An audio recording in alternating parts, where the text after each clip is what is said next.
Estamos começando mais esse podcast Bacon. Tudo bem com você, meu caro ouvinte? Seja bem-vindo a mais um episódio do Bacon Podcast. E o meu nome é Lucas. E junto comigo está a Fernanda Monzambani. E aí, gente, tudo bem? E estamos aí, né, sem o integrante, né? Vocês já sentiram falta, porque geralmente eu falo, e também o Bruno, mas ele não está aqui no momento. Ele ficou preso ali no trânsito de São Paulo, né? Precisou ir para São Paulo, precisou sair de Boituva e ir para São Paulo. Ficou preso no trânsito, enfim, e não conseguiu estar presente aqui para essa gravação. Mas tem uma Monzambani representando a família, certo? Representando a máfia, como eu falava lá no início do podcast. Exatamente. E estamos com ele, senhoras e senhores. Ele já esteve com a gente em outra ocasião, certo? Ele que é o cara que vem aqui para falar de história também. Na outra ocasião ele falou com a gente sobre a Primeira Guerra Mundial, Tolkien, né? E também C.S. Lewis. Foi uma vez só, né? Ou eu tô viajando? Foi uma vez só. Foi uma vez. Nossa, eu jurava, eu tava aqui na cabeça que tinha uma outra vez. E eu tava assim, caramba, qual que foi outra vez? Sabe quando aquela tela azul... Você já tá pensando no futuro, que a gente vai chamar ele de novo. Exato, exatamente. É isso mesmo, já tô pensando em temas que a gente ainda nem gravou, né? Opa. Estou pensando aí num futuro que a gente ainda não viveu. Mas é isso, senhoras e senhores, o Pedro. Pedro, seja bem-vindo novamente ao Bacon Podcast. Muitíssimo obrigado pelo convite e sempre um prazer contar história ainda. Eu sou historiador e pescador, então sempre um prazer. É isso aí, uma bela combinação, né, Pedro? E Pedro, por favor, apresenta aí o seu trabalho, redes sociais, onde é que o pessoal consegue te encontrar, o que você faz? Você falou de história, de pescaria, então você o quê? Você, no Instagram você dá dicas de anzol, como o melhor peixe, o melhor período para pescar. Eu só vou na beira do rio para beber só, na verdade. Eu faço companhia para os pescadores. Mas então, meu nome é Pedro, né? Eu sou o dono, fundador, sei lá como é que fala, do canal História do Mundo. E a gente tem o canal no YouTube e também a página no Instagram, História do Mundo. No Instagram está História do Mundo YT, se não me falha a memória, o nomezinho pra galera procurar, mas é só procurar lá, aparece o logo HM, é eu mesmo.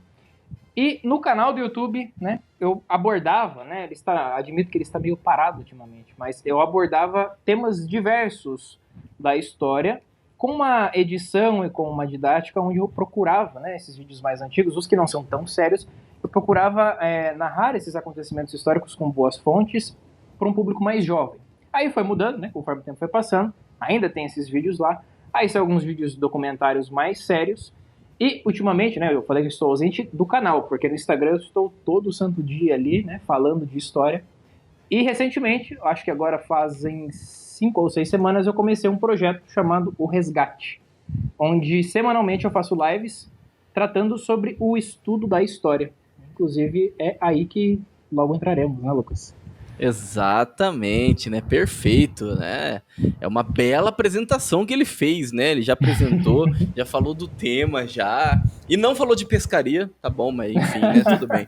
Tem que guardar o segredo. Acho que eu confundi, não sei. Eu pensei que a gente ia falar de pescaria aqui, convidado ia falar de próximo pesca tema, e eu acho... tema. Então tá bom, né? Vamos deixar pro próximo. Mas é isso, né? E se você ainda não nos segue, né? Se você ainda não acompanha o trabalho do Pedro, né? Vai lá, então, o link está na descrição. E se você não segue também o Bacon, o link também está aqui na descrição do Instagram, para você estar acompanhando aí os lançamentos dos podcasts. Vai lá no YouTube, se inscreve, deixa o seu like no nosso canal. E nós temos um canal no YouTube. E no YouTube, como eu sempre falo em todos os podcasts, o pessoal que acompanha todos os episódios deve estar cansado, né? Deve estar cansado de ouvir isso, mas a gente precisa da sua ajuda, né? Então, é de graça, é só você ir lá, se inscrever, deixar seu like, que já vai ajudar muito, né? Então a gente já chegou a bater a primeira meta lá no YouTube, mas nós queremos ainda fazer esse canal crescer de forma orgânica, né? Então, nos ajuda, né? Vai lá, então, se inscreve, curte lá, curte não, né? Deixa o seu like, deixa o joinha lá, né, no nosso canal. No YouTube, o episódio ele vai nas quartas-feiras, às 8h30, né? Às 20 horas e 30 minutos. Inclusive, nesse momento que nós estamos gravando, está tendo um lançamento no YouTube, tá bom? Então, se você quer ver imagens com poucas edições, tá bom, gente? Poucas edições, vai lá. Agora, se você quer o podcast tradicional, a forma tradicional, que é a forma que eu, Lucas, particularmente gosto mais, adoto, até porque eu gosto de ouvir podcast lavando louça, correndo, enfim, fazendo uma outra coisa, trabalhando, né? Então, eu sou assim, eu não paro, vamos assistir o episódio, não. Eu gosto de ouvir somente, né? Então, me acompanhar, eu gosto daquelas vozes me acompanhando em uma outra atividade, até mesmo pra gente não perder tempo, a gente agregar mais conhecimento enquanto a gente faz outra coisa, certo? Então, assim como eu, se você prefere esse formato, se você lava muita louça, né? Se você vai lá na academia, né? Igual a Fernanda, né? Também a Fernanda tá lá todo dia na academia, né? Levantando os pesos, né? Recentemente a Fernanda levantou com a cabeça, acabou batendo na cabeça, criou um galo, mas tá lá, fortalecendo o pescoço, fortalecendo os braços. A Fernanda tá contundida nesse podcast. Se ela falar uns negócios sem sentido, você É perde. lesão de atleta, gente, lesão de atleta. Cara, falta o Bruno aqui, hein? Falta o Bruno aqui, eu certeza que ia ver algum comentário. Mas maravilha, né? Então, se você, como a Fernanda, vai lá na academia também, escuta, né, o nosso episódio, compartilha, né, com os seus amigos, com os seus familiares. Você, principalmente você aí que está buscando uma vida intelectual, esse é o episódio, tá, gente? Ou você é professor, educador, se você é pai até, esse é o episódio, pai, mãe, enfim, esse é o episódio onde nós vamos abordar esse elemento, assim, de onde buscar as fontes, como que funciona, enfim. Mas, é claro, a honra será da Fernanda para dar a sinopse desse episódio. Então é isso, né? Então compartilha com seus amigos. Se você quer nos ajudar com algo a mais, estamos com a campanha do Apoia-se. Então, se você não quer só se inscrever, deixar seu like e compartilhar, vai lá então, acessa o link também e se torne um apoiador desse projeto que é o Bacon Podcast, né? Nós alcançamos muitas pessoas, tenho certeza que a gente acaba agregando algo, né, para essas pessoas. Então, se você quer fazer parte disso, nos ajudar na distribuição, na qualidade, o link está na descrição, ou com sugestões, tá, gente? Então, estamos deixando agora, em todos os episódios, lá no Spotify, uma pergunta, o que você achou desse episódio? Então vai lá, se você quiser elogiar, se você quiser criticar, se você quiser dar alguma sugestão ou complementar, sinta-se à vontade e comenta lá no Spotify, tá bom?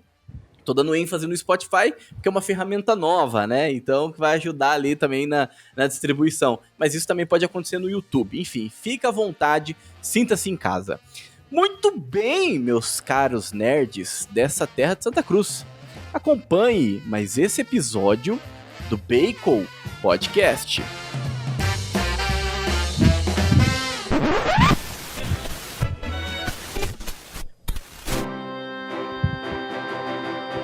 Bacon Podcast.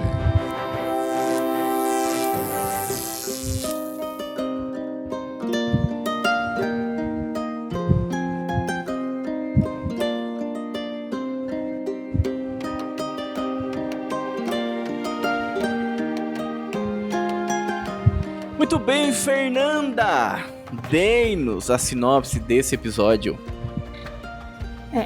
Vocês já sabem, né, que quando a gente traz convidado, o conteúdo vai ser bom. Quando toca essa musiquinha de fundo ainda, vai ser melhor ainda. Então, é o tipo de episódio para você pegar um caderninho e fazer suas anotações. Não vai dar para ouvir na academia, porque o conteúdo vai ser profundo. Verdade. Acho que vocês já sabem do que a gente vai falar, né? Vamos falar de história, já demos alguns spoilers. Então, vamos falar um pouquinho sobre história, como estudar história, o que é a história, como pesquisar fontes e etc. Acho que vai ser um papo muito legal. Eu já tô com meu caderno aqui. Pois é, então. Esse é o momento, então, acho que de concentração, tá? Aquilo que eu falei no começo, gente, vale pros outros episódios, tá bom? Esses episódios, assim, mais cabeça, eu acho que você tem que, né, concentrar um pouco mais a sua atenção, senão se você vai se distrair, vai acabar deixando um peso cair na sua cabeça. Então, esse é um momento de concentração, né? Mas nós vamos falar, então, como a Fernanda bem introduziu, de história, né?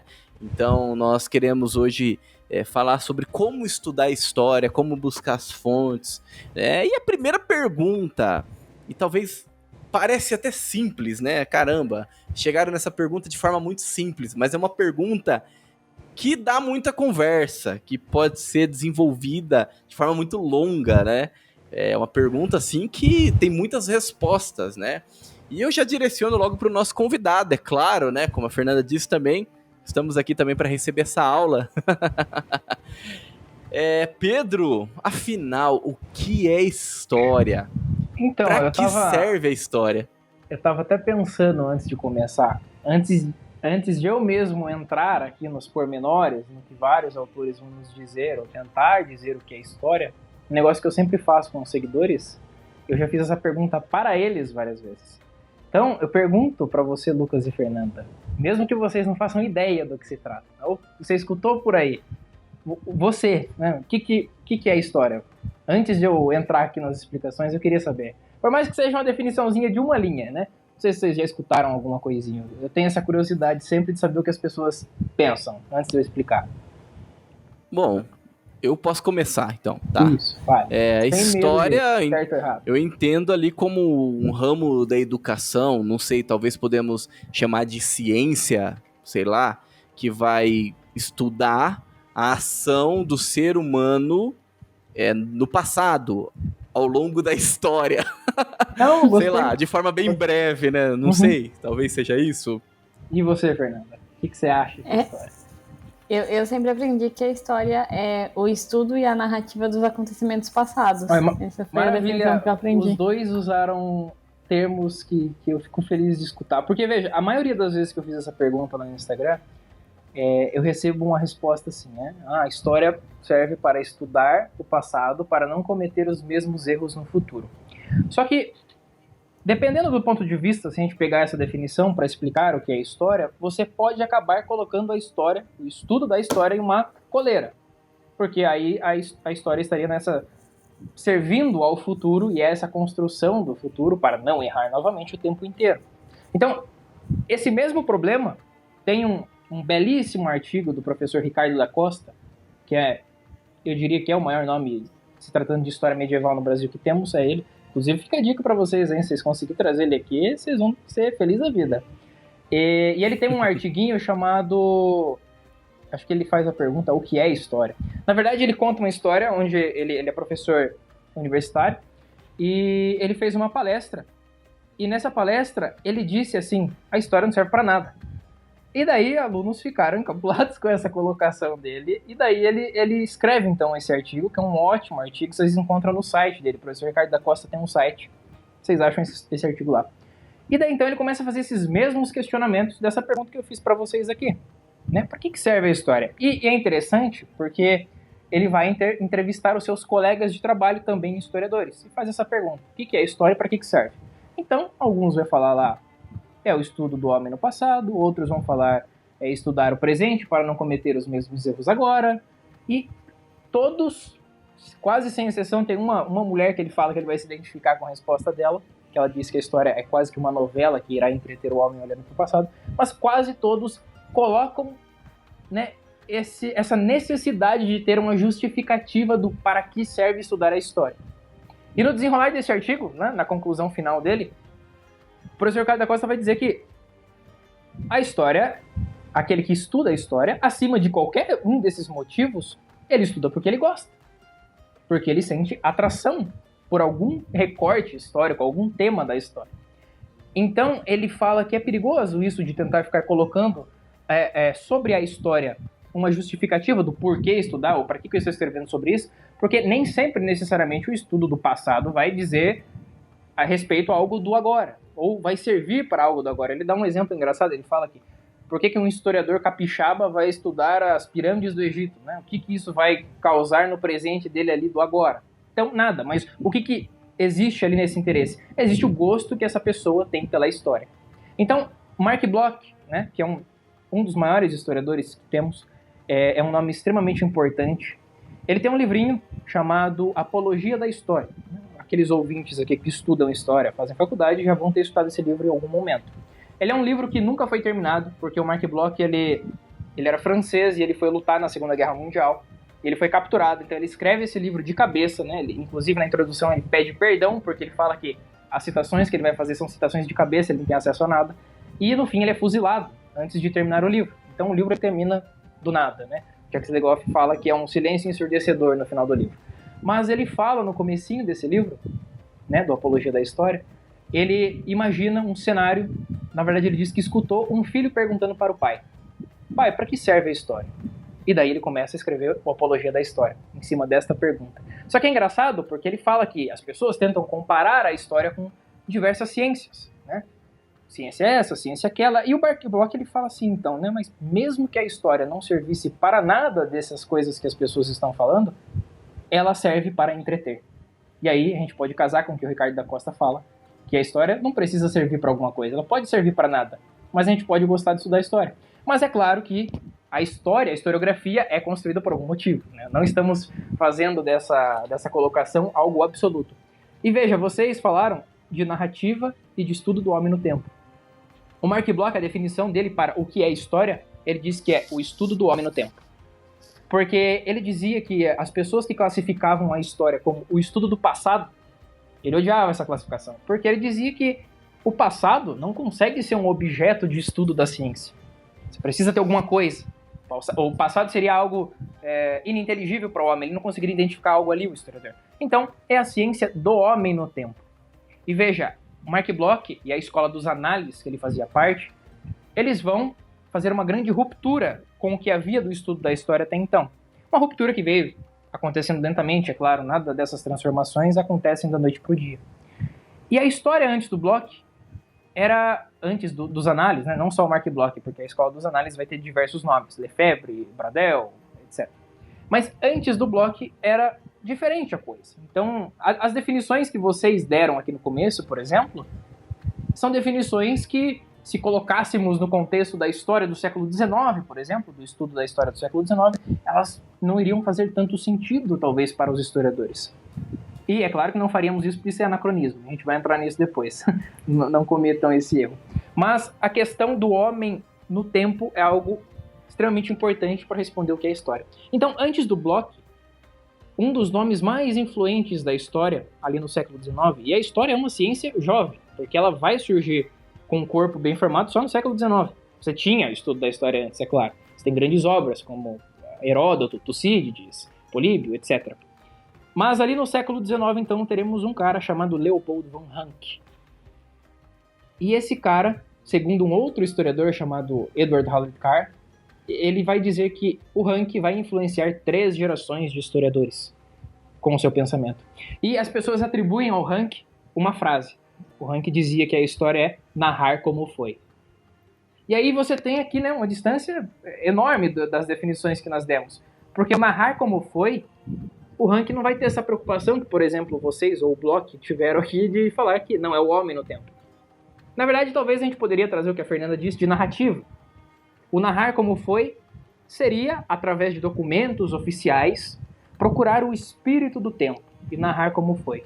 Só que veja, a história estava só engatinhando naquele comecinho. Então, a questão, por exemplo, documental, né, de críticas documentais, de julgamento da história, etc., não existia. Então você pega essa história ali do século XIX e a construção histórica era pautada nesses documentos oficiais.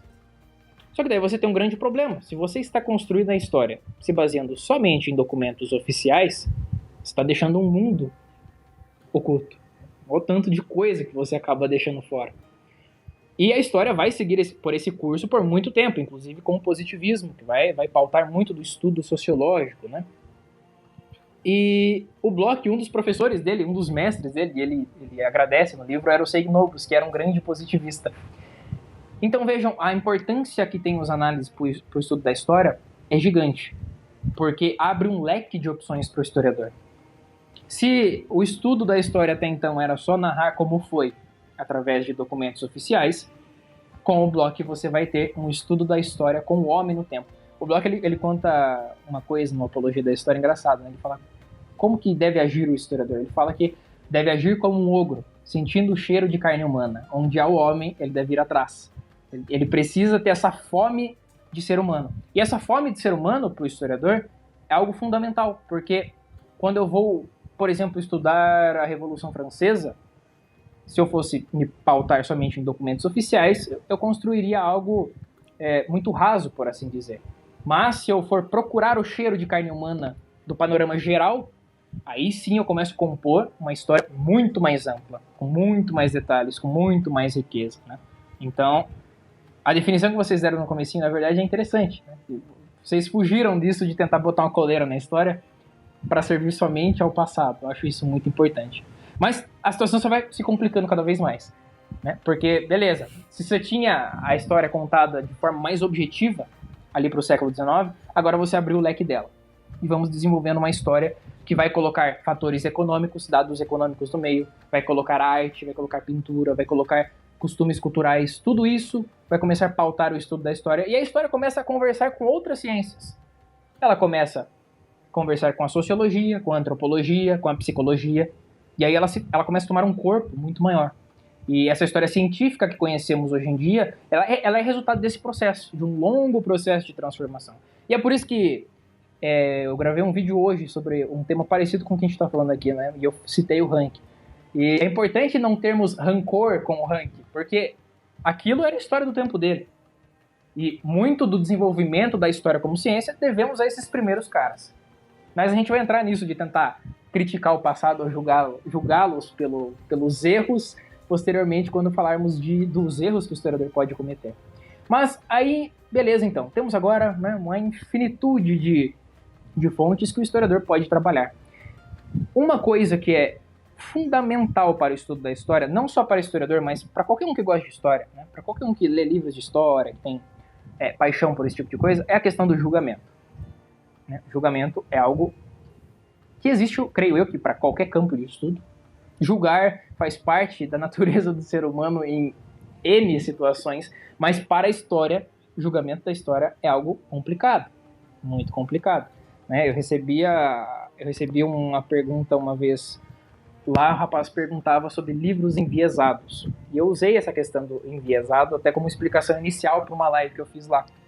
E se você pegar o viés, né, etimologicamente, né, o que significa a palavra, dentre os significados, vai ter algo que é afetado por elementos exteriores. E o estudo da história ele é afetado por elementos exteriores o tempo todo. Testemunhas são, relatos são, e o historiador também é. Então, uma coisa que as pessoas às vezes podem se esquecer quando estão lendo um livro, porque já estão recebendo a história contada, né, o livro é o resultado final do trabalho do historiador, elas esquecem que existe um homem por trás daquela produção, um ser humano. E o historiador, igual nós três aqui, é alguém inserido no tempo. É alguém que cresceu em algum contexto específico, é alguém que tem a religião dele, é alguém que tem as crenças dele, que torce para o time X, que acha isso do mundo, etc, etc, etc. E como o historiador deve, então, agir perante as fontes, perante o passado? Né? Isso é uma questão interessante. Se a gente falar do ponto de vista marxista, bom, ele vai destruir o passado, né? Vai colocar o passado de joelhos e fazer o que bem quiser, porque esse passado vai estar servindo a uma ideologia. Então você acaba destruindo o estudo da história de forma terrível, terrível. E não só o marxismo faz isso, né? Historiadores que não estão bem equipados com essa questão teórica que estamos falando aqui cometem erros o tempo inteiro. Na verdade, esse é um dos motivos de eu estar falando disso lá no Instagram o tempo inteiro. Porque eu acho emocionante as pessoas gostarem de história, mas eu também acho perigoso gostarem só de disciplinas específicas. Eu vou estudar a Segunda Guerra Mundial, eu vou estudar a Idade Média. Tá, mas você tem as ferramentas, você tem o conhecimento, né? Você precisa ter esse cuidado para estudar as coisas. Porque você pode pegar um livro, ler um livro, e as pessoas fazem isso o tempo inteirinho. Eu li um livro de história do Brasil, e agora eu sei história do Brasil. E agora acabou, eu zerei, eu sei absolutamente tudo. E não é assim que funciona, o estudo da história não funciona assim. Né? Se você ler todos os livros que já foram escritos no Brasil, você ia precisar de umas 4 encarnações, eu acho. Então, o trabalho do historiador é algo complicado. Então, essa questão do historiador ser um homem inserido no tempo é algo muito interessante. Porque alguns vão defender que o historiador deve ser imparcial. Ele deve ser totalmente imparcial. O que vocês acham disso? Você acha que o historiador deve ser imparcial quando ele está ali escrevendo a sua obra? Ele não deve? Eu acho que ele não vai conseguir. É igual o jornalista ser imparcial. Não existe isso, hein? Ninguém consegue ser 100% imparcial. Tinha uma professora de português na faculdade, ela falava isso. Ela falava assim, gente, não existe jornalista imparcial. E não é porque ele não tenta, é porque ele é humano. A gente não consegue, a gente sempre vai ser parcial, né? Sim, isso é uma realidade das ciências humanas, na verdade, não? Tem um historiador brasileiro chamado José Honório Rodrigues, que o pensamento dele para a teoria da história é algo que se destaca, sabe? Se você vai ler, o José Honório Rodrigues não tem medo de falar que, não, o historiador ele é parcial. Ele já fala isso de cara. Ele vai ter uma teoria, um corpo histórico que ele desenvolve, que é chamado de história combatente, né? As pessoas, inclusive, eu falo isso para meus seguidores, né? Porque tem alguns historiadores brasileiros que eram do espectro de esquerda. E aí os seguidores meus ficam com medo de ver os caras. Eu falo, mas assim que funciona, né? Você não precisa concordar com a visão do cara para tudo. Então temos grandes historiadores que não estavam necessariamente do lado conservador ou da direita. Mas enfim. O José Honório Rodrigues vai dizer, então, não, o historiador ele deve ser parcial. Ele está obedecendo a alguma vontade dele, ele está inserido no tempo, e a história que ele vai construir é uma história parcial. E aí você tem outros, né? O Carlos Ginzburg, que escreveu O Queijo e os Vermes, um livro muito, muito legal de história, sempre indico ele. E o Ginzburg ele é um dos maiores nomes da chamada microhistória, que é um campo bem interessante da história, né? Que o escopo da produção é bem menor. Por exemplo, esse livro do Ginzburg é sobre o julgamento de um cara na Idade Média. Mas o Ginzburg vai falar o quê, então? Ele fala assim, a imparcialidade na construção da história, ela até pode ser um objetivo final, mas é impossível o historiador ser imparcial nas partes iniciais do trabalho, porque ele vai precisar fazer perguntas e questionar as fontes. Essas perguntas e esses questionamentos vão ter que sair de algum lugar do seu ser, né? da sua formação cultural. Então já não vai estar sendo imparcial. E o Bloch ele conta algo muito interessante. Ele fala dessa questão do julgamento da história, né? Ele fala, o historiador deve agir como um juiz ou como um cientista? E aí ele começa a comparar, ele fala, bom, o juiz, as etapas iniciais do trabalho dos dois são parecidas. Por quê? O juiz ele vai estar ali para presidir um caso. Ele vai coletar relatos de testemunhas, ele vai ler documentos, toda aquela parte inicial que o historiador também faz. Cientista, mesma coisa, vai coletar os dados, vai documentar tudo, enfim. Só que chega num ponto onde esses dois seguem caminhos diferentes, porque o juiz, ele julga. Faz parte da função do ofício dele julgar. Só que o juiz, na nossa concepção aqui, ele é alguém imparcial, né? Pelo menos deve ser alguém imparcial. Mas, de qualquer forma, ele bate o martelo, ele julga. E por mais que ele seja alguém imparcial, ele ainda está respondendo a um conjunto de leis que foi desenvolvida por sua nação, por homens específicos, com valores específicos. Então, do ponto de vista do outro lado do mundo, aquilo pode ser a coisa mais absurda do mundo, mas é imparcial para ele. Mas, enfim, Bloch, então, descarta que cabe ao historiador julgar o passado. Ele fala que não é função do historiador julgar. José Honório Rodrigues, por exemplo, que eu dei de exemplo, não, ele diz que julga sim. A gente constrói uma história que vai julgar. E aí o Bloch vai defender, então, que devemos tomar mais esse caminho do cientista, de analisar os dados, de catalogar e de escrever a história, de narrar. Por isso, vocês percebam, né? Mesmo que exista uma distância muito grande da visão dos historiadores do século XIX para o século XX ou XXI, ainda há elementos que começam a convergir, porque o narrar como foi do Rank, lá do século XIX, vai chegar num ponto onde o historiador do presente vai ter que tentar narrar, porque você disse, né, Fernando, que a história é narrativa. Quem fala muito isso é o Olavo de Carvalho, né? Ele, na aula 259 do COF, fica a indicação para quem quiser assistir, o Olavo ele responde a pergunta, o que é história? Né? Algum seguidor perguntou para ele. É uma aula incrível, né? Eu fui descobrir ela faz pouco tempo, na verdade, essa aula. E o Olavo, então, ele tenta responder essa questão, o que é história, e vejam, não é o campo do Olavo, todos sabemos, o Olavo era filósofo, não historiador, mas ele dá uma resposta. E ele vai dizer que a história é narrativa. E ele vai dizer, é interessante, né, a gente pegar a visão de alguém que é filósofo e não necessariamente historiador. Ele vai dizer, então, que o historiador, seu papel ali é absorver e escutar o que o objeto histórico que ele está analisando vai lhe dizer. Né? Ele está ali como alguém atento ao processo histórico de construção, mas ele vai ter que escutar o que aquela fonte está falando. E aquela fonte, ela é constituída em diferentes níveis de complexidade. Então você tem, né, um ato muito simples. Né? Ele dá o exemplo na aula, ele fala um lobo perseguindo um coelho. Tá, isso aí a gente consegue explicar. O lobo está com fome, vai caçar o coelho para comer. Mas se a gente colocar um cenário completamente diferente aqui, né, complexo, aí você, como observador, não vai encontrar algo inteligível rapidamente, porque começa a ficar complexo, né? Vai entrando vai entrando motivos, vai entrando questões do pensamento, que o historiador só vai ter acesso a esse pensamento se a testemunha deixou algum relato escrito do que ela pensava. Do contrário, a gente começa a entrar no campo de ter que perguntar para quem viveu com aquela pessoa, se ela deixou alguma coisa escrita indiretamente, etc. E tudo isso vai complicando. Então tem uma apostila do Olavo, né? Depois eu passo o nome para vocês, se vocês quiserem indicar para a turma, que ela é chamada de Problemas de Métodos nas Ciências Humanas. É uma apostila que ele não terminou, infelizmente, mas até onde ele fez está ótimo. São 16 páginas. E ele vai falar lá do princípio da testemunha adequada. Eu acho isso fenomenal. Porque, assim, o historiador trabalha com testemunhos, com relatos. E nunca vai ser um só. Raramente ele vai trabalhar com uma só fonte. Porque aí cairíamos no mesmo problema da história oficial lá do ranking do passado. Só que quando você tem, aí ele usa a teoria dos conjuntos. Você tem a testemunha A e a testemunha B, né, se juntarmos aqui, vai ter um ponto onde essas duas têm uma intersecção. E ele chama essa intersecção de intersecção perfeita. E ali, no ponto onde esses dois testemunhos se encontram, o historiador, ou o cientista de ciências humanas, vai poder encontrar o que ele procura, porque vai estar convergindo as informações. Então, bingo, ele achou que precisava. Só que daí ele fala, o que acontece se você colocar uma testemunha C ali em cima, e uma testemunha D, e uma E, e uma F? Esse ponto de intersecção vai ficando cada vez menor, cada vez mais difícil de encontrar. Porque quanto mais testemunhas a gente vai inserindo no campo de análise, mais dados, mais hipóteses e mais problemas vão surgindo. Vai se tornando cada vez mais complicado a análise histórica. Então, aí, quando a gente chega numa questão tão complicada como essa por uma ciência humana, aquela definição do século XIX se torna algo impossível. Não tem mais como a gente contar a história como foi somente através de um documento oficial.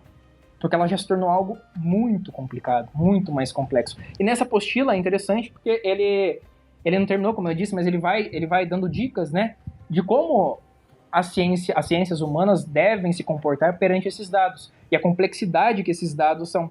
Porque o historiador ele recebe esses dados do passado usados, né? O Bloch ele fala assim, que para o desespero do historiador, os homens não trocam de linguagem como trocam de costumes. E essa frase, o que ela quer dizer? Nós aqui, por exemplo, se um historiador daqui 100 anos for assistir isso aqui, ele vai escutar alguma palavra que talvez lá na realidade temporal dele tenha outro significado. E se ele voltar mais para trás ainda, vai ter outro significado. E mais para trás ainda, outro significado. Então, o historiador ele recebe a linguagem que ele está analisando gasta, batida, surrada, né? E é um grande problema, daí talvez a gente já comece a entrar no segundo tópico, né, que falamos, dos erros que o historiador pode cometer. O grande problema é quando o historiador pega a palavra do jeito que ele achou, naquele contexto, e segue o baile, né? Não vamos ver se essa palavra foi transformada, vamos construir a história a partir disso. Tem um artigo do Sérgio Buarque de Holanda, que basicamente é ele metendo pau num historiador, porque ele não cita o nome do historiador, mas o cara ele faz uma análise do Brasil no século XVII, se não me falha a memória, quando eu li o artigo, e o cara ele pega um termo de gente policiada. Só que o que acontece? Ele pega esse gente policiada e ele começa a construir como se essa gente policiada fosse uma presença militar naquela região. E aí ele constrói todo um artigo falando sobre a presença militar e a questão militar naquela região, etc, etc. Só que daí o Sérgio Buarque de Holanda vai falar, ele fala, não, mas gente policiada naquele contexto era gente bem comportada, né? Gente chique, gente polida. Quer dizer, não tem nada a ver a construção do cara. Mas por quê? Porque ele pegou uma palavra e ele achou que a palavra significava o que ele achava que significava e construiu uma infinidade de erros. Então você percebe, não, o historiador ele tá o tempo inteiro pisando em cascas de ovo, o tempo inteirinho. É interessante isso que você falou, porque é uma possibilidade, um erro muito fácil de não só o historiador, mas qualquer pessoa que esteja vendo algo sobre história cometer. Então, por exemplo, até a gente, quando a gente, sei lá, a gente vai assistir um documentário da Segunda Guerra Mundial, a gente assiste esse documentário com a narrativa das pessoas que estão hoje, sendo uma pessoa de hoje. Muitas vezes eu já me peguei assistindo e falei assim, nossa, mas que absurdo, como que esses caras fizeram isso, que não sei o que lá. Meu, mas e se eu tivesse nesse lugar, quem diria que eu não faria a mesma coisa? Porque a gente olha sempre da nossa perspectiva. E muitas vezes a nossa perspectiva está errada. Por exemplo, hoje é óbvio muitas coisas da Segunda Guerra Mundial que poderiam ter sido feitas de forma diferente e teria evitado muita morte. Sim, óbvio, pra gente hoje. Os caras lá não tinha como eles saberem, entendeu? Porque eles estavam vivendo a coisa. E é um erro, de fato, que a gente comete bastante. Mas é bem interessante porque se a gente não se policia e se os historiadores não tomam cuidado, a gente continua fazendo isso e a gente mede o passado com a nossa régua. E aí a gente está sendo completamente incoerente, completamente inconsistente com a verdade, porque cada tempo teve sua própria realidade, seus próprios costumes, enfim, então a gente precisa dar um passo para trás e dar aquele voto de confiança para a narrativa que está sendo colocada na nossa frente também, né? E assim, pensar que é um telefone sem fio, né, praticamente. Porque pensar hoje, no presente, a gente já vive em bolhas. Sim. A gente já interpreta a realidade com base na nossa bolha, com base na nossa panela. E às vezes eu paro pra pensar assim, e cara, eu fico pensando, meu Deus, quando a gente fica querendo encontrar a verdade da coisa, até mesmo pra você fugir de certos preconceitos que você acaba criando, que aquilo ali que na verdade não é a verdade, né? Você tá criando uma ilusão, tá criando preconceitos de uma coisa que não é verdade, uma coisa que não é real. E você fica buscando a verdade para poder fugir desse tipo de coisa, né? Aí você olha assim e fala, nossa, como que aquela pessoa consegue viver dessa forma? Como que aquela pessoa consegue pensar dessa forma? Por exemplo, como que... Nossa, que loucura as pessoas que ficam usando pronome neutro, entendeu? Nossa, isso é loucura, jamais, até parece, não. Aí você vê que o negócio tá pegando, entendeu? Aí que você começa a questionar, caramba, será que eu tô errado? Mas é claro que não, né, gente? Já Nesse sentido, não, pelo amor de Deus. Mas assim, é uma loucura, assim, tão coletiva, porque agora, se coloque eu tento me colocar no lugar de uma pessoa assim, o que levou aquela pessoa a pensar desse jeito? Se coloca no lugar de um historiador daqui que levou anos, a gente nem precisa ir tão pra frente, né? Exato, exatamente. O que levou aquela pessoa a interpretar a realidade de uma forma tão errada? Aí depois a gente, estudando história, agora imagina, né? Dependendo da fonte que você cai, dependendo do historiador que você cai. Por exemplo, eu quero estudar lá 400 antes de Cristo. Quero estudar... antes disso, eu quero estudar as guerras lá da greco-persas, entendeu? Eu quero a guerra dos gregos com os persas. Aí você vai estudar essa guerra com a visão de um historiador de 400 a.C., Heródoto. Caramba, mano, imagina, então, muito tempo, tem um problema que você loucura, olhar cada né? vez mais longe assim. O filósofo espanhol José Ortega y Gasset, ele conta um paradoxo interessante no livro dele chamado Acerca de Galileu, um livro que eu indico, que é um livro sobre crises históricas. Ele fala assim, que quanto mais longe do nosso tempo está uma civilização, mais amplo fica a forma como olhamos para ela. Né? E pode parecer confuso, mas por quê? Pensem comigo, se a gente for analisar aqui a Segunda Guerra Mundial, é algo relativamente recente. Então a gente tem uma infinidade de relatos, de filmagens, de pessoas vivas até que estavam lá. Enfim, a gente consegue ter algo bem específico olhando. O horizonte pode se tornar micro se a gente quiser. Agora, se a gente vai analisar a Guerra do Peloponeso ou a Batalha das Termópilas, eu não tenho tanta fonte, beleza?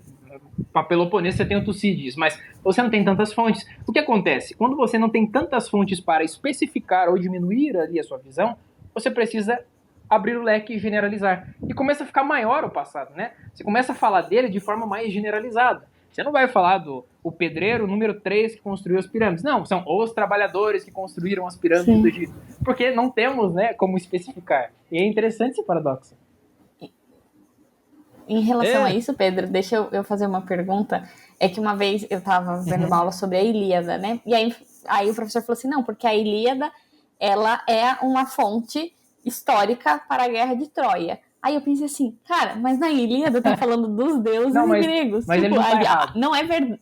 A gente não acredita que aquilo de fato é verdade, a parte dos deuses. E aí o Lucas até falou da busca da verdade. Eu falei assim, cara, a gente tá buscando a verdade honestamente, mas aquilo a gente tá claramente, aquilo não é um fato verídico.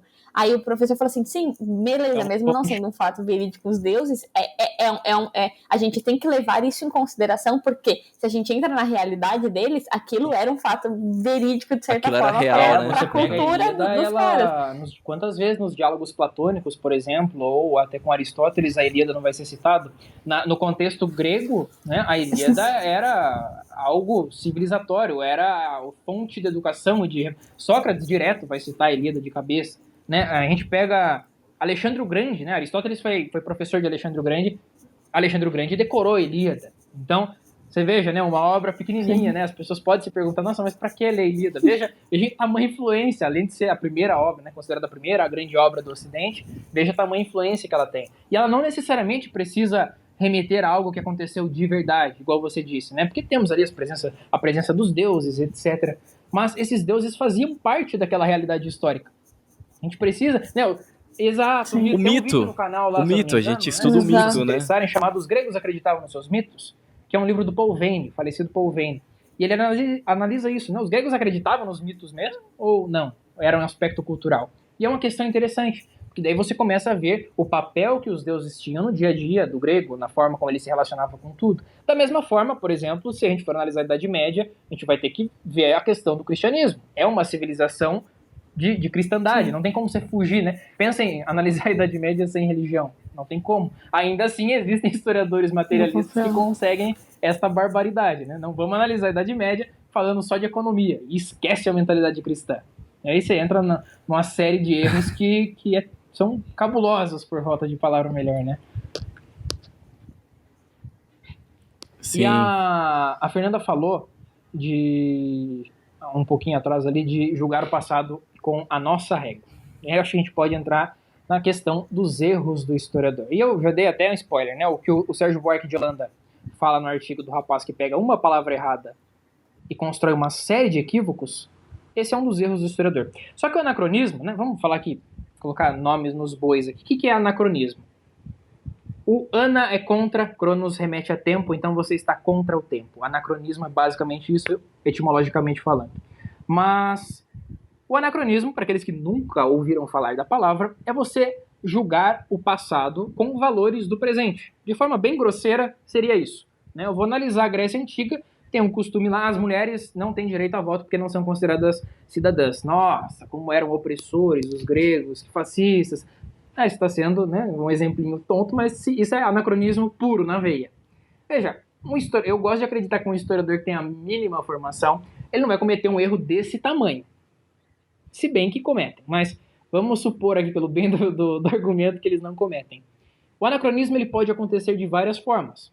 O exemplo da linguagem que eu dei, né, há pouco, é um erro que acontece muito, porque as ciências humanas, não só a história, mas no geral, acabam perdendo muito a atenção para as palavras, né? Você vai ler os livros, eu citei o José Ortega y Gasset aqui, você vai ler os livros do José Ortega y Gasset, às vezes ele gasta um capítulo explicando o que uma palavra significa.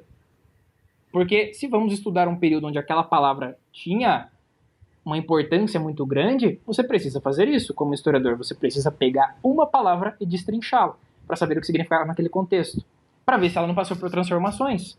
Você pode pegar, né, tem um artigo do Ginsburg, que eu já citei aqui, onde ele está falando justamente sobre anacronismo. E ele fala que você pode pegar o termo servo, por exemplo. A palavra servo, se a gente for analisar em diferentes recortes históricos, ela vai significar várias coisas. Pode ser servo de escravo, pode ser servo de alguém que trabalha no castelo, ou servo alguém que está devendo alguma coisa para uma pessoa. Enfim, né, vocês percebem que existe uma complexidade muito grande. Se as ciências humanas não tomarem cuidado com a forma como o homem se relaciona com a linguagem, a relação que existe entre linguagem e pensamento, ele vai cometer erros crasos, assim. Porque se tomarmos tudo que estamos vendo enquanto fonte como algo positivo, né, é aquilo que está ali. Né? Não cabe a mim fazer nenhuma outra investigação. Eu só vou colocar aqui e narrar como foi. Você está somente replicando erros. Você vai replicar essas palavras e vai replicar esses erros. E eu sei que, do ponto de vista histórico, é algo difícil de se policiar, porque daí você vai olhar para o passado, então você vai ter que olhar toda a santa palavra no dicionário, né? Não é bem assim que funciona, mas dentro de alguns contextos específicos, você precisa dar o devido valor à forma como aquele contexto se apresenta. Eu citei, por exemplo, a questão da Idade Média. Sabemos que é uma civilização pautada pelo cristianismo. Então, desde a conversão de Constantino até ali a época da Reforma ou da Contra-Reforma, o cristianismo vai pautar muita coisa. Brasil, terra de Santa Cruz, como o Lucas disse, né? Veja, você disse terra de Santa Cruz. Tem um livro que é considerado a primeira história do Brasil, que é do Gândavo. E no primeiro capítulo deste livro, ele fala, né, que o nome da terra era Terra de Santa Cruz, mas que por obra do diabo passou a se chamar Brasil por conta de uma árvore. Ele fala com desgosto aquela transformação de nome. Ele fala com desgosto, porque era alguém de mentalidade cristã, né? Então, imagine, né? Santa Cruz para Brasil, realmente perdemos aqui, né? A gente pode admitir que saiu perdendo nessa transformação. Mas é uma mudança de termos. É uma mudança que durou relativamente pouco tempo, que ela vai ser chamada de Santa Cruz realmente por pouco tempo, né? Mas é uma transformação que acontece. Então, a questão do anacronismo, ela tem esse erro, essa forma primária, que é um erro que nós aqui, vocês que estão escutando isso, não vão cometer. Isso é, vocês não vão julgar o passado com o valor de agora. Não façam isso, não façam isso. Tem um exercício que o Olavo passa, o exercício de leitura, não vou saber qual aula é, talvez a aula 11, alguma coisa assim. Ele fala, né, que quando você vai ler uma obra, por mais, e mesmo que você saiba de antemão que aquele autor é ruim, tá, vamos ler aqui o Manifesto Comunista, por exemplo. O que acontece? O grande problema é que as pessoas tendem a fazer a leitura desses dados pronta para julgar, pronta para eu vou cancelar esse autor, eu vou debater com ele, etc. E ela entra com essa mentalidade. Quando você entra em um processo de estudo de antemão, já com essa mentalidade de, eu vou debater, eu vou mostrar que ele está errado, você vai se perder, porque muitos elementos vão passar batido. Se você está procurando um erro do autor, não, você está ali caçando um erro, você vai começar a filtrar e jogar de lado todos os elementos que compõem a totalidade da obra. Então o Olavo falava, né, que as primeiras leituras que você faz de um texto, você deve absorver o que o autor está falando, concordar com ele até, talvez. E depois que você fizer toda essa leitura, depois que você realmente compreender o que o autor está dizendo, por mais que seja um belo de um erro, aí sim você começa a entrar num processo crítico. Aí você começa a compreender. E a questão do anacronismo, ela se complica cada vez mais, porque existem períodos que são anacrônicos. O José Ortega Gasset, ele fala que ele gosta muito da ideia de gerações, ele separa a história por gerações, é algo bem complicado aqui, mas ele fala assim que existem gerações que negam a sua própria vocação. Gosto muito dessa colocação dele. Isso quer dizer o quê? Que você tem um recorte histórico, nós vivemos isso de certa forma, né? Você tem um tempo histórico onde um grupo de pessoas, aquela geração, ela vai se desgrudar da própria realidade, de seus valores, de sua cultura, etc., e vai procurar alguma outra referência que não faz sentido na realidade onde ela está inserida. E a partir de uma série de acontecimentos você começa a entrar num contexto de crise histórica. Porque essa geração negou a sua própria vocação, negou aquilo que a formava. E essa geração, eu gosto de pensar que esse exemplo, ele nos demonstra o que é um anacronismo encarnado, por assim dizer. Porque você tem uma civilização inteira agindo de forma anacrônica. Você tem, né? Garanto que todo mundo aqui tem um tio, um avô, alguém que fala, mas no meu tempo eram as coisas melhores, não sei o quê. Por exemplo, eu e o Lucas, né? Temos cachimbos aqui. Cachimbo, a gente pode falar que se alguém vê eu e você fumando, vão falar, nossa, mas isso é coisa do passado. Isso é coisa do passado, Lucas. E aí você tem costumes de outros recortes temporais que se infiltram em determinado recorte. Então, o historiador daqui 50 anos vai assistir isso aqui, vai ver eu e o Lucas falando de cachimbo, e vai falar, mas nossa, né, cachimbo não era coisa sei lá, do século XIX, XVII, XVIII. E ele... E não precisa nem ir tão longe, assim, falar o avô, essas coisas. Eu mesmo já reclamo de coisas que eram diferentes há 10 anos atrás. Em 10 anos as coisas se mudaram de forma absurda. A janela de Overton, vocês fizeram um episódio sobre isso, né? Ela era uma puta ferramenta pro historiador. Eu considero algo muito interessante de se analisar. E ela tá ficando cada vez mais complexa, porque as transformações que a gente consegue perceber nela tá cada vez menor, né? Esses dias eu tava escutando, eu gosto de escutar um sertanejo raiz, né? Eu toco viola, eu gosto de sertanejo bem raiz, então ali da década de 70, 60, etc. E daí eu tava escutando aquilo, né? Não sei Legal. se era com meu sogro, enfim. Aí alguém colocou um sertanejo ali da década de 90. E já é todo um estilo diferentão, né? Todo meloso, etc. Não, mas daí eu falei pra ele assim, É, falei, tudo nossa, mas isso daí é romântico, um bom negócio. ainda.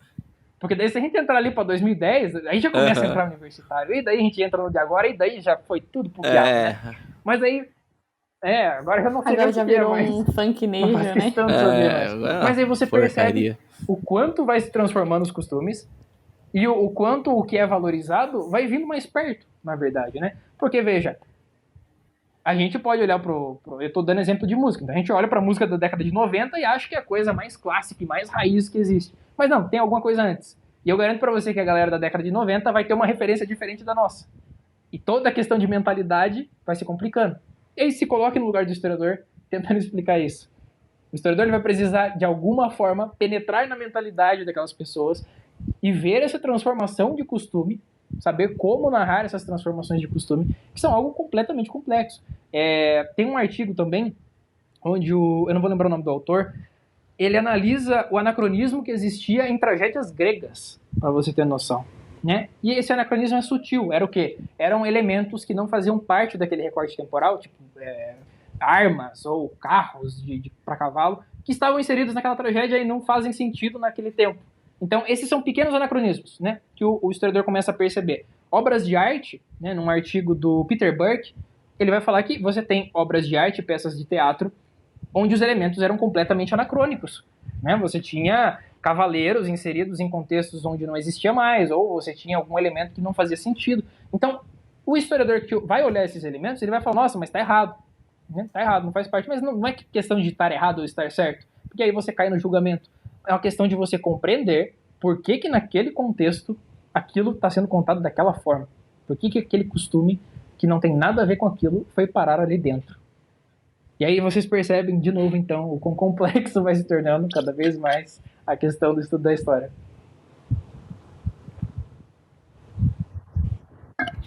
E ainda existe um outro problema, é que me fugiu aqui a palavra, mas que nós vamos encontrar na literatura do George Orwell, né, que é sobre a mudança, né, da história.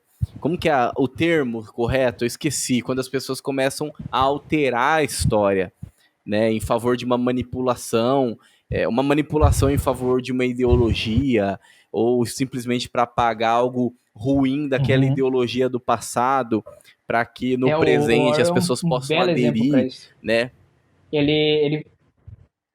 E que é uma coisa que está acontecendo, né, agora, né? É naquele livro Por que Escrevo? É um livrinho pequenininho do George Orwell, que são vários artigos dele.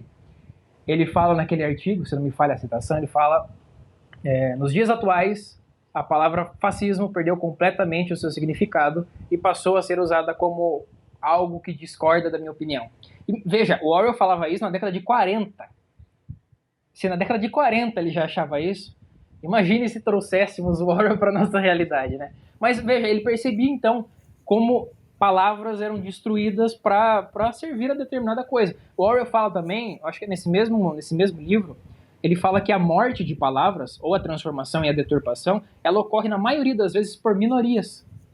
Isso é algo interessante, porque tendemos a pensar que as grandes transformações históricas acontecem por movimentos maiores, né? E claro, temos exemplos assim, como a Revolução Russa, a Revolução Francesa, etc. Mas essas questões mais técnicas, por assim dizer, realmente, ele dizia que a morte de linguagem acontece por minorias. E veja o nosso contexto. O que acontece? Você tem uma minoria tentando transformar e destruir uma linguagem inteira por conta de um delírio deles que tem que ser feito desse jeito. E vai ficando cada vez mais complicado as coisas, né? O exemplo do Orwell foi muito bom. A gente pode até falar de Orwell um dia aqui, porque eu adoro George Orwell. Maravilha. Essa questão da linguagem é muito real, né? Eu tô estudando letras também, e na faculdade a gente vê um pouco dessa questão da linguística, mas tem um livro muito bom chamado A Origem da Linguagem, que exatamente, e ele fala muito sobre isso, né? Sobre como muitas vezes por minorias, por motivos, ele não chega a falar políticos, mas por motivos específicos, né? Existe toda uma mudança da linguagem para servir a determinado grupo de pessoas. E aí isso muda toda uma cadeia histórica, isso muda todo uma forma de viver. Então, por exemplo, você deu o exemplo do fascismo, né? O fascismo, por muito tempo, a gente, pelo menos quando eu estudei, era um movimento italiano político com ideias muito específicas. Hoje, se você falar fascismo na rua, exato, tipo, fascismo é qualquer pessoa que não concorde com você, qualquer pessoa que... Exato, qualquer tiazinha do Zap é fascista. Né? Existe um grande perigo nisso, porque você pega uma palavra que é tão pesada, que tem um significado histórico tão pesado como esse, a mesma coisa acontece com genocídio, etc. E você usa ela de forma leviana para qualquer coisa, perde o significado da palavra. E eu achei, e esse livro me chamou muita atenção, porque eu lembro que nele tem acho que se eu não me engano é no prefácio, que é do Olavo, que ele fala sobre o português. E ele fala assim que o português até na época, né, não sei quando ele fez prefácio, mas tipo 40 anos antes dele escrever esse prefácio, era a língua mais próxima do latim que ainda existia, então era uma língua muito pura. E hoje o Olavo, ele sempre tudo nas aulas do COF, tem uma aula que ele fala que a intelectualidade não sabe mais escrever, né? É um problema sério.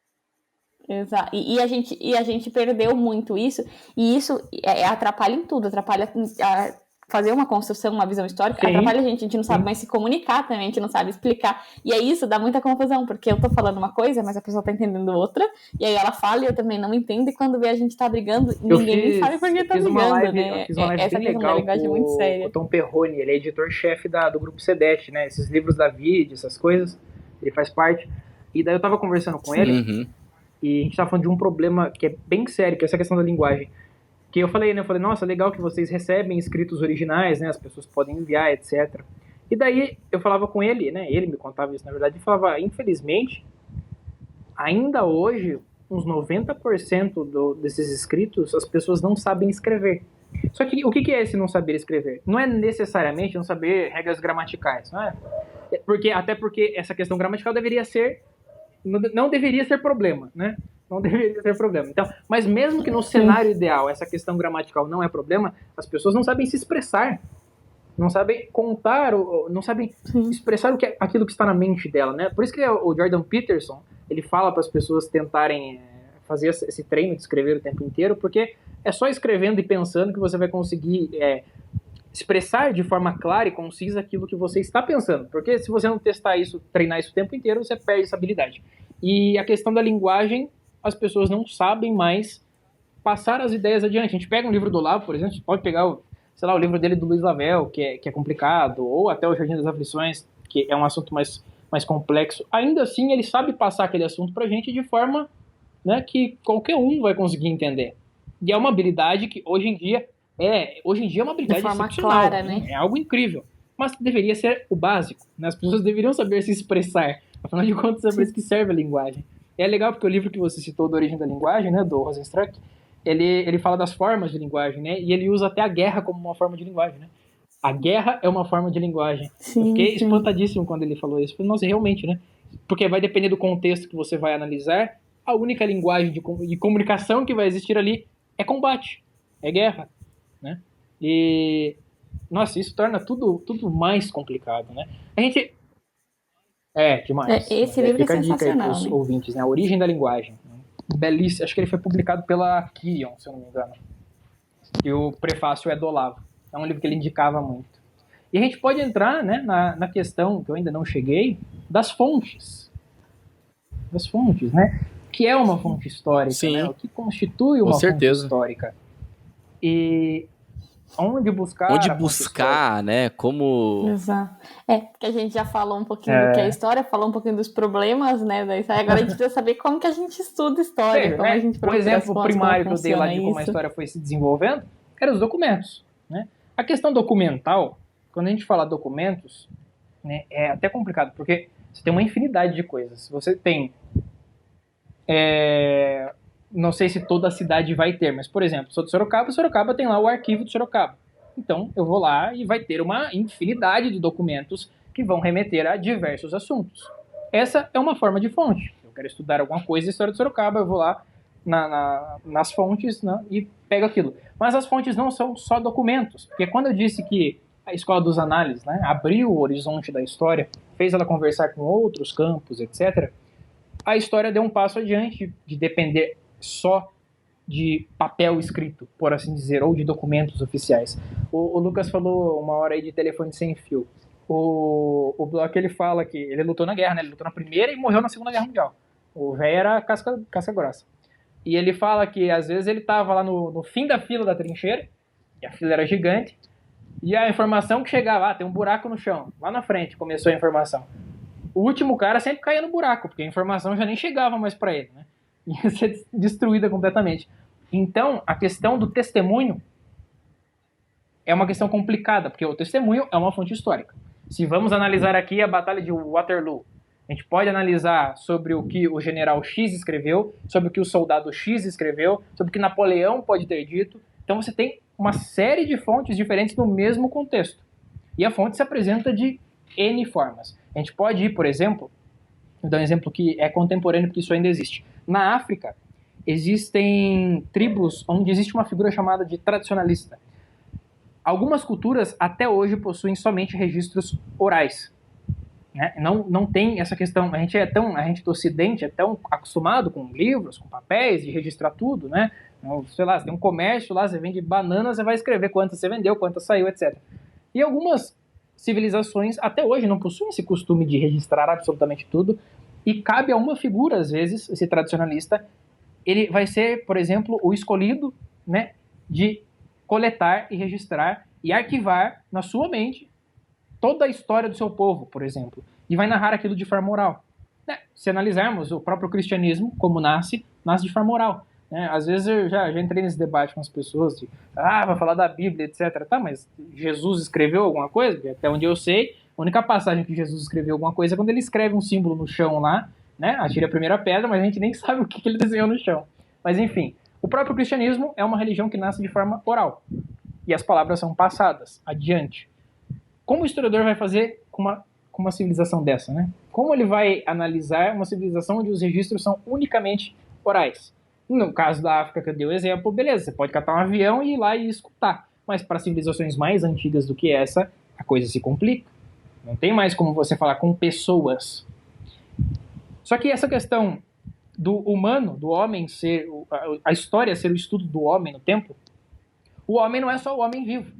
É as obras que o homem faz. É tudo aquilo que tem o seu registro, o seu cheiro, né? O cheiro do ogro, o cheiro de carne humana que o ogro precisa sentir. Então, se vamos analisar as civilizações mais primárias, o que teremos de fonte? Bom, teremos construções, teremos pinturas, talvez artefatos, talvez alguma roupa ou alguma arma, e aí a gente começa a constituir, né, esse quadro que muitas vezes vai ficar lotado de lacunas, simplesmente porque é algo impossível de se completar. E daí você entra num campo onde as coisas começam a ficar perigosas, porque o historiador precisa começar a fazer suposições. Já que está faltando fonte, ele precisa dar um passo adiante e começar a fazer essas suposições. Mas então, percebam que fontes históricas é algo muito amplo, porque os documentos são fontes, são os registros orais, né? A forma como a história permanece viva na tradição oral falada também é uma forma de fonte. As pinturas é uma forma de fonte. Outro exemplo interessante que a Fernanda disse sobre Ilíada. A literatura é uma fonte histórica. Você tem maravilhosos artigos acadêmicos de análise da obra de Machado de Assis e a escravidão. Porque, por mais que a literatura seja uma forma livre, né, de livre expressão do autor de escrever o que ele quiser, ela ainda vai estar inserida em algum contexto. Se a gente pegar um Lima Barreto, por exemplo, ela ainda vai estar inserida em algum contexto e vai poder servir para o historiador como uma forma de expressão de determinado povo ou de determinado contexto. Né? Tem o livro muito bom do Antônio Cândido sobre isso. E então, os livros se tornam uma forma de fonte também. A literatura se torna uma forma de fonte. Né? A gente vai analisar a Idade Média, vamos ver o que Dante escreveu, vamos analisar a Grécia Antiga, vamos ler a Ilíada, vamos ler as tragédias gregas, e a gente começa a constituir o passado. Então, por exemplo, né, mesmo que na Grécia, que a Grécia é uma civilização realmente que se destaca porque já tinha esses grandes historiadores como Heródoto e Tucídides, mas vamos supor que há um recorte dela onde não havia registros históricos detalhados. Você ainda vai ter a literatura. Se a literatura for a única forma de você se conectar com aquele passado, ela vai ser a sua fonte. Não sei se vai ser a fonte primordial, né, a única fonte, mas vai ser um caminho. E, então vejam, basicamente o que vai constituir essas fontes históricas é tudo aquilo que tem e remete ao homem inserido no tempo. E os livros de história que lemos são fontes também, é claro. Quando a gente vai fazer um trabalho acadêmico, o que a gente tem que fazer? Separa um zilhão de bibliografia para você ler. Você começa a conversar com aqueles livros e ver o que o autor fala, quem que aquele autor está referenciando, e aí você vai compondo uma série de elementos. Mas o interessante, né, para aqueles que não estudam história, vocês não vão, obviamente, sair procurando arquivo por aí. Vocês vão pegar a obra pronta, mas é bom ter a consciência de que aquela obra pronta deve, pelo menos, remeter a essa complexidade de dados. Aí quando você pega, né, eu planejo fazer uns vídeos falando sobre o Eric Hobsbawm, não sei se vocês já escutaram esse nome, é um historiador que é muito usado em universidades até hoje, marxista assumido. Você pega um livro gigante dele, como A Era dos Extremos, que é o mais famoso, e aí você vai lá olhar quantas referências bibliográficas tem no final daquele livro. E aí você fala, beleza, não, o cara quis contar a história do século XX em um livro e usou 50 livros, 50 fontes. Você fala, peraí, né? Então vamos ver o que está servindo de fonte para ele construir isso e contar a história do século XX. E aí você começa a perceber como as fontes pautam, então, essa questão da construção histórica, né? A questão historiográfica, por assim dizer. Inclusive, esse é um termo que vale a pena a gente elucidar aqui, né? História e historiografia. Né? História, todo mundo tem. Lucas tem a história dele, eu tenho a minha história, o Fernando tem a história, vocês têm a sua história. Historiografia é a escrita da história. E a escrita da história não vai ser qualquer coisa, né? Eu hoje tomei café de tarde. Tá? Isso não é historiografia. Agora, se pegarmos a vida de alguma grande figura... Isso é Twitter. E aí se a gente pega a figura de alguma grande figura aí e vamos escrever a biografia dele, aí talvez algumas partes da sua vida pessoal comecem a se tornar historiografia, mas isso por conta do esforço de algum historiador que soube analisar diversos elementos e testemunhas diferentes e construiu e escreveu a história. Então é importante ter essa distinção do história e historiografia para não misturar, né? Mas de forma bem sucinta seria a escrita da história. E se é a escrita da história, ela envolve todo um processo. E eu prometi para o Lucas, né, que ia indicar para as pessoas aonde encontrar fontes. Veja, o que eu vou indicar aqui é para quem quer estudar a história do Brasil. Mas, imagino eu, que se você der os seus pulos para traduzir, você vai encontrar arquivos em qualquer país, né? Geralmente o que eu pesquiso em português, inglês e espanhol, que é o que eu consigo entender. Para além disso, eu teria que traduzir, mas enfim. Se tratando de história do Brasil, para nossa sorte, eu digo que temos muitos lugares para pesquisar fontes. Muitos mesmo, né? Existem grandes obras de história do Brasil que você não encontra mais no mercado, que não são reeditadas, e você encontra elas arquivadas. Então, o primeiro que eu vou citar aqui é a Biblioteca Nacional. Então, se você digitar Biblioteca Nacional, você vai ter ali, talvez, um dos maiores acervos do planeta que estão digitalizados, se tratando de acervo digitalizado. E para aquele que estuda a história do Brasil, ignorar o acervo que existe na Biblioteca Nacional é um pecado, é um crime. Ali você encontra jornais, livros, cartas, documentos que estão... E aí, né, pessoal, uma coisa importante aqui, não sei se vocês já escutaram o termo fonte primária. Fonte primária geralmente seria o quê? É o original, né, na cabeça do termo. Só que existe uma distinção importante a se fazer. Existem livros, por exemplo, tem um livro aqui que é Cartas Avulsas dos Jesuítas. Beleza, são as cartas dos jesuítas escritas ali. Algumas pessoas vão dizer que isso aqui é fonte primária, porque é a carta que algum jesuíta escreveu. Na verdade, isso é uma transcrição. A fonte primária é o quê? É a carta original, aquela que está toda esbagaçada, guardada em algum lugar, que eu só posso encostar com autorização, com uma luvas, e que deu um baita de um trabalho para o cara transcrever. Isso é a fonte primária. Então, um trabalho interessante de se fazer às vezes, agora que vocês vão saber alguns lugares para ver fontes, é você pegar alguma transcrição publicada e puxar o arquivo original, por exemplo, numa biblioteca nacional, e comparar, né? Porque muitas vezes o historiador, ou quem transcreveu a obra, tomou alguma liberdade criativa de alguma coisa que ele não entendeu e Vocês escutaram ao longo desse podcast o Sérgio Buarque de Holanda xingando o cara porque ele pegou uma palavra e construiu um monte de coisa errada com isso. Então, numa transcrição, você pode assassinar o contexto de alguma coisa. Mas as fontes primárias, então, são esses documentos realmente originais, né? São da onde sai o relato, o testemunho. Outro lugar, né? A Brasiliana, a Biblioteca Brasiliana. Olha, ali você encontra cada clássico de história do Brasil. As pessoas, às vezes eu abro a caixinha do Instagram que mais me mandam pergunta é que eu falo, digo um tema que eu indico um livro. Aí as pessoas mandam de história do Brasil. Tem muitos livros que é difícil de encontrar, que você até acha, às vezes, publicado em sebo, etc., mas muitas coleções, né, que você não acha em lugar nenhum. Aí você entra na Biblioteca Nacional ou na Brasiliana, na Biblioteca Brasiliana, e você acha lá o PDF de graça. Tudo isso que eu estou falando aqui, nenhum é pago. É acesso público, são registros públicos. Você baixa o PDF inteirinho ali, aí vai do costume da pessoa, né? Eu imprimo tudo que eu pego de PDF, porque eu odeio ler no computador, né? Tá vendo anacronismo aí? Eu não gosto, não consigo ler na tela. Não consigo de jeito nenhum. Até vendi meu Kindle, não consigo me acostumar com aquilo. Mas enfim, você tem ali, se você quiser imprimir, beleza, se não quiser, você tem acesso a coleções raríssimas, coleções preciosíssimas.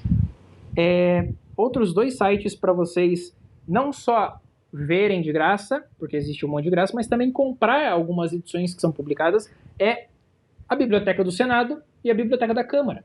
Então, se vocês pesquisarem Livraria do Senado, na verdade, Livraria do Senado ou Livraria da Câmara, você vai encontrar lá dezenas também de livros raríssimos, né? Esses amarelinhos aqui, que está aqui atrás, né? São todos do Senado. São edições, inclusive, são edições belíssimas. Capa amarela, folha amarela, muito bem feito, as edições são bem feitas. Aí eu gostei também. A história da literatura ocidental do Otto Maria. E o interessante também, né, pra galera que vai querer comprar e não só olhar o PDF, são livros baratíssimos, né? O do Carpo é mais caro porque é uma coleção grande, né? Mas esses daqui mesmo é 15, 12 reais os livros, você não paga nem frete, né? E como eu disse, são edições boas, não são livros mal feitos. E são grandes clássicos, né? Aqui tem Pedro Calmon, enfim, a lista segue. E a última indicação que eu quero dar para quem... Essa é bem mais específica para quem quer estudar a história do Brasil mesmo, né? Veja, um breve comentário aqui. A construção da história do Brasil, a historiografia brasileira, ela vai ser intimamente influenciada pelo chamado IHGB, que é o Instituto Histórico Geográfico Brasileiro. Essa era um grupo, né, uma revista que vai ser publicada, que vai fazer um grande esforço para a construção da história do Brasil, a construção historiográfica. Então, figuras como Van Hagen vão estar envolvidas ali, Vasconcelos de Drummond vão estar envolvidos ali. E o IHGB, até hoje existe o site dele, e você pode olhar todas as revistas do IHGB de forma online. Isso eu acho maravilhoso, para quem gosta de história do Brasil, é de uma riqueza enorme, né? É claro que vão ler essas coisas sem o pensamento anacrônico, pelo amor de Deus, né? Não vão, estão falando ali dos índios dessa forma, eu não concordo, etc. Né? Eu já escutei professor cancelando Van Hagen, que é considerado o pai da história do Brasil, já cancelando Capistrano de Abreu, enfim, a lista segue. Mas tá aí, né? Dei 6 ou 5 sites aí que para quem quer estudar a história do Brasil, você estará muitíssimo bem servido. Acho que é isso. Maravilha, maravilha. Nossa, e realmente é importante, né? Porque muitas vezes as pessoas não sabem os caminhos das pedras, né? O caminho das pedras, e isso ajuda bastante. E você vai ver lá, por exemplo, até o Livraria do Senado tem o livro físico, mas tem praticamente todos os livros você consegue também em PDF, né? Então, se a pessoa consegue ler ali em PDF, também tem disponível. E eu acho que além disso tudo que a gente falou, porque às vezes a pessoa... Vai acontecer muito da pessoa não ir atrás de várias fontes bibliográficas, mas, gente, pelo amor de Deus, não pega só uma fonte e fala que você sabe do assunto. Pelo menos, tenta pegar mais de uma e de posições, de visões diferentes. Igual o povo assim, eu só vou ler a galera de direita porque a galera... Leia não, você precisa ler livros de esquerda. Você precisa ler, porque senão você nunca vai chegar na verdade. Você precisa pelo menos de 2 lados. Eu gosto muito do Chesterton, né? O Chesterton, ele era amigo de todo mundo que não prestava, né? E ele conhecia o pensamento de todo mundo. Exato. Ele era amigo de todo mundo. Na época dele, nossa... Porque é um cara coerente, entendeu? Não adianta a gente pegar só uma fonte, porque senão a gente vai ficar. A gente sempre fala isso aqui no podcast. A gente vai acabar ficando cada vez mais na nossa bolha. E quanto mais na nossa bolha a gente fica, pior é. Porque a gente não consegue entender o outro. E assim, desse jeito a gente nunca vai conseguir ajudar alguém, nunca vai conseguir fazer o bem, nunca vai conseguir mudar esse país, porque vai ficar cada um fechado na sua bolha e todo mundo brigando e de verdade ninguém vai encontrar a verdade, porque a verdade ela tá em você olhar as fontes e olhar para a realidade também, é muito importante sempre esse olhar para a realidade, se pautar pela realidade, e a humildade de pedir a Deus a graça de encontrar a verdade. Esse é o principal caminho. Então não fique em uma única fonte, porque não... não ser que você queira só ler o livro, porque eu quero ler o livro. Tipo, por exemplo, sei lá, a gente quer ler sobre a história da igreja do Daniel Hobbes, que é um livro muito recomendado. Maravilha. Mas eu não vou falar que eu sou especialista. Exato. Eu vou falar que eu li os livros de Daniel Hobbes. Posso até falar, por exemplo, eu posso falar sobre a história da igreja segundo Daniel Hobbes. Sem problemas. Muito legal isso, inclusive. Tem muita gente fazendo coisas assim, é muito legal. Mas eu não vou quanto maior, esgotar a história da igreja lendo Daniel Hobbes. Melhor vai ficar a sua compreensão da realidade. Exato, exatamente. Exato. E esse é o ponto mesmo, é a compreensão da realidade. Não é entender o outro lado no sentido de, nossa, ele tá certo, nossa, eu concordo com ele. Não é entender no sentido de concordar, mas entender quais são as motivações, o que levou ele àquele pensamento. E o que a Fernanda falou está muito correto. A gente tem que ajudar, né? Então não é simplesmente apenas combater, mas também ajudar e argumentar e mostrar, e entender para poder mostrar, olha, não é essa a realidade. Olha, não é essa a verdade. Exato. Né? E é interessante esse exemplo do Daniel Hobbes, exatamente porque o Lucas, ele tá lendo esse livro, né? E ele sempre comenta e fala, nossa, que legal. Eu nunca tive muita vontade de estudar a história da igreja na vida. E aí o Lucas comentando as coisas que ele tá lendo no livro, eu fiquei com vontade de ler. Mas eu falei, eu fiquei com vontade de estudar a história da igreja? Não, eu fiquei com vontade de ler o livro do Daniel Hobbes. É diferente. Eu nunca li. Sim. Porque eu não vou aprofundar. Não faz parte. Não faz parte da minha... uma coisa que é muito importante qualquer pessoa no campo intelectual é fazer decisões, né? Isso de tentar abraçar o mundo inteiro não vai dar certo nunca. Então, admita a ignorância. O cara às vezes pergunta pra mim de algum tema, eu falo, não sei, não faço ideia. Exato. Tipo, é um livro que eu falei, eu vou ler, mas eu vou ler de hobby, vou ler porque, me interessei, achei que vai ser um livro legal. Mas eu não vou estudar isso, eu não vou aprofundar. Tem gente que estuda, que aprofunda e é muito legal. Eu não vou fazer, não faz parte do meu campo de conhecimento. O Olavo fala isso, o José Tegas fala isso, é você saber o que forma as suas ideias, né? As pessoas, todo mundo tem opinião, né? Eu tenho uma opinião sobre isso, eu escutei. Só que as pessoas não param para pensar e investigar, mas da onde que veio isso que eu tô replicando aqui? Eu li isso, eu li de quem? O que ele fala? Ou eu escutei isso de alguém? Quem me falou? E as pessoas vão navegando na realidade com um conjunto de pensamentos e ideias que elas vão replicando, sem nem saber de onde veio, sem saber se aquilo está condizente com a própria realidade ou se faz algum sentido, mas ela vai replicando aquilo, né? O problema é que existem pessoas assim que se tornam até autoridades em assuntos, sem saber nada. Então é importante a gente ser humilde, né, na vida intelectual. São os famosos especialistas que vão nos programas da Globo, né? Eu vi um meme muito bom esses dias falando assim, que toda vez que você lê numa manchete de jornal, segundo cientistas, ou cientistas dizem, pode ter certeza que ninguém perguntou pra nenhum cientista. Eu achei muito bom. E tem vários, assim, cientistas dizem que, sei lá, o Robert Pattinson é o homem mais bonito do mundo. Tipo, que cientista que falou isso? Me fala, eu quero conhecer esse cientista, porque não faz sentido a pesquisa dele. Exatamente. E é interessante essa tomada de decisão, esse foco, né? Até porque, por exemplo, eu gosto muito de história. E eu comecei, então, a me interessar pela história da igreja, né? Então, fui ali seguindo Daniel Hobbes, aí lendo o livro de Daniel Hobbes, eu peguei e puxei pro lado do Christopher Dawson.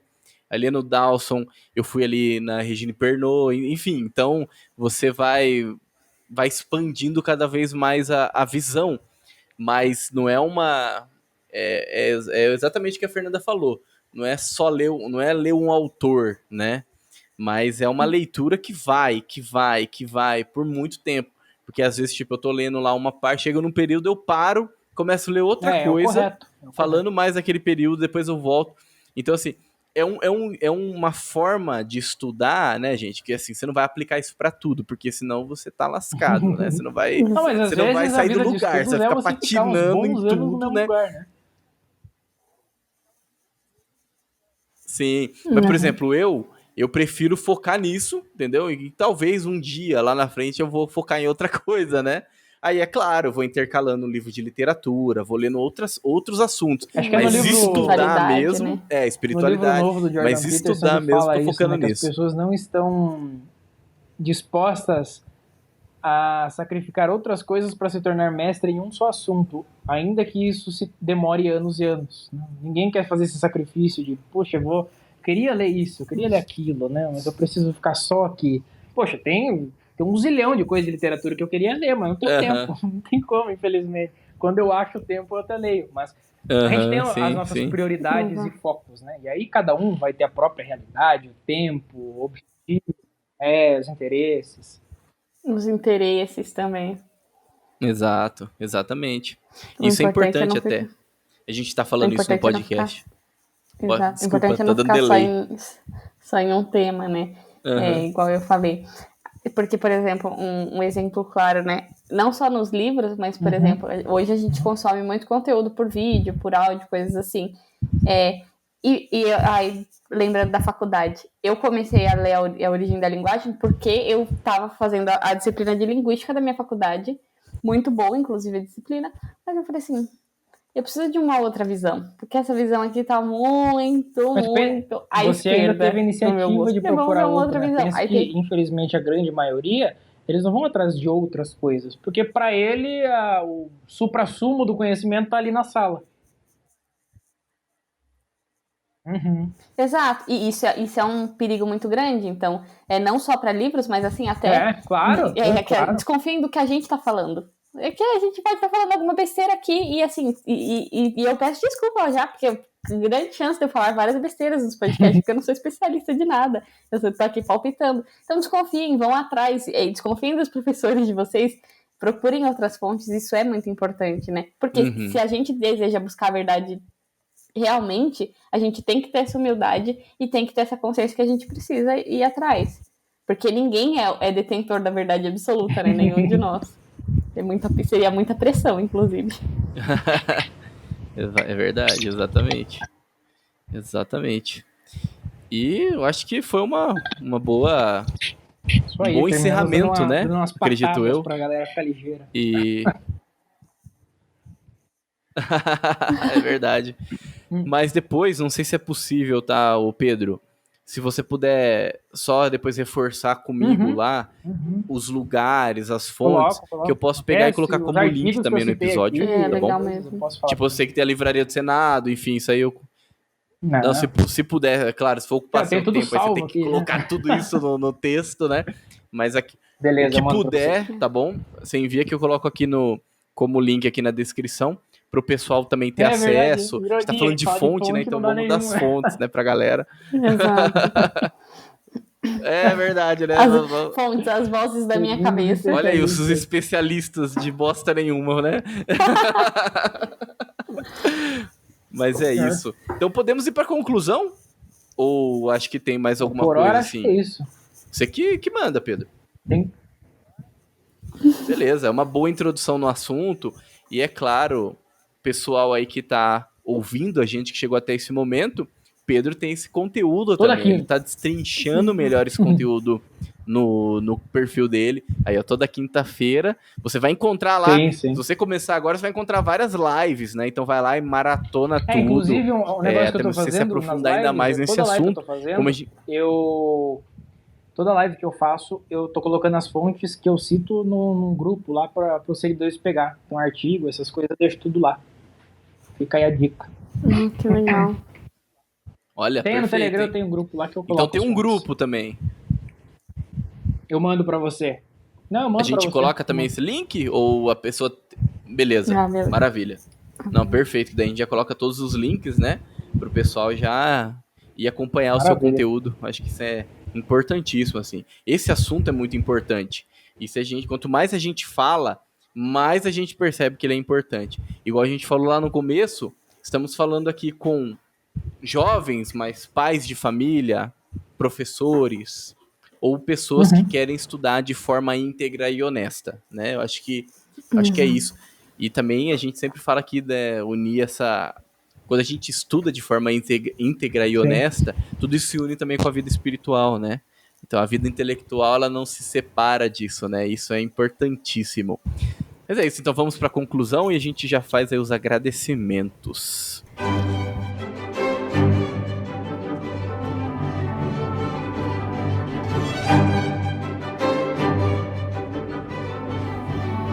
Muito bem, estamos concluindo mais um episódio do Bacon Podcast, o seu podcast semanal, esse podcast gorduroso que você nos dá a honra de ouvir, né?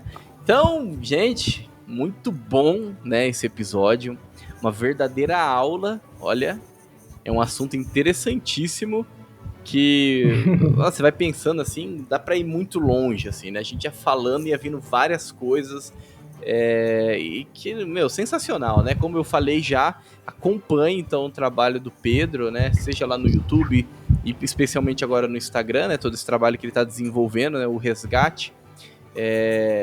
Isso é muito importante, né? Acho que ele está dando as ferramentas para a busca do conhecimento, né? E muitas vezes a gente na verdade quase não encontra isso, né? Pessoas dando as ferramentas e de forma gratuita, né, Pedro? Tá ali de forma gratuita. Não sei se futuramente você pretende lançar algum curso, mas no momento as lives tá ali. Aí, ó, maravilha. É do povão, então é isso aí. Perfeito. Pedro, muito obrigado mais uma vez pela sua presença, disponibilidade. Cara, foi muito bom, assim. Você já faz parte da família, tá? A gente conversou aqui de forma muito livre, de forma muito tranquila, né? Então, muito obrigado mesmo, né? E fica o convite aí para outros episódios, tá bom? A porta está aberta sempre. Eu gosto muito de falar aqui os assuntos legais, né? Falamos de Tolkien na outra, falamos de história agora. Pra melhorar, só a gente fala de viola e pescaria na próxima, então. Não, pra melhorar, cara, você tem que vir aqui pra Boituva, pô. Vamos marcar alguma coisa. Vamos marcar mesmo. A gente fica nessa, vamos marcar e nunca marca. Tá do lado, velho. Exato. Pô, tá aqui do lado, né? Tá aqui do lado. Não dá 40 minutos de Sorocaba aqui, porque eu estudei em Sorocaba, eu sei. Maravilha. Muito obrigado pelos convites. Acho que é melhor ainda, né? Um churrasco. A gente que agradece, né? Nós e os nossos ouvintes, né? Então, novamente, reforçando, os links estão na descrição, assim também como as fontes ali que o Pedro também deu, as fontes, onde pesquisar, onde procurar, nós vamos deixar aqui também na descrição, tá bom? É isso, compartilhe com seus amigos esse episódio. Vai lá e responde então a pergunta no Spotify, o que você achou desse episódio. Então a gente depois vai ver lá a sua interação. E quem sabe a gente pode trazer aqui pro podcast, né, a sua interação. A gente pode, um dia aqui no início do podcast, ler ali algumas coisas, acrescentar algo, enfim, interagir aqui no podcast com a sua pergunta, com o seu comentário, com aquilo que você acrescentar, tá bom? Então vai lá, interage, isso ajuda bastante. Se inscreve no nosso canal, deixe seu like também lá no YouTube. E também, se você quiser ajudar um pouco mais, a nossa campanha do Apoia-se. Fica o nosso agradecimento a todos os apoiadores. Agradeço você que nos acompanhou até esse momento. Fique com Deus e que a força do bacon esteja com você.